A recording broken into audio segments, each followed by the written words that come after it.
ચોમાસાનું આગમન વહેલું થવાની સંભાવના છે। આંદામાન નિકોબાર ટાપુ પર ચોમાસું વહેલું પહોંચી ગયું છે।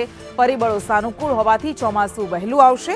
કેરળમાં 27 મે સુધીમાં ચોમાસું પ્રવેશ કરશે તેવી સ્થિતિ છે। તો ગુજરાતમાં પણ ચોમાસું વહેલું આવવાની શક્યતા છે।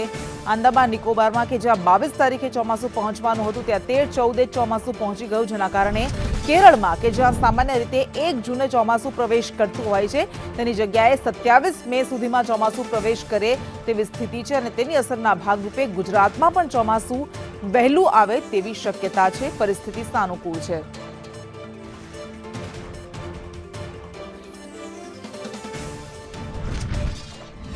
अभी जो मानसून ऑनसेट होने का जो पूर्वानुमान दिया गया है केरला में 27 मई तक दिया गया है।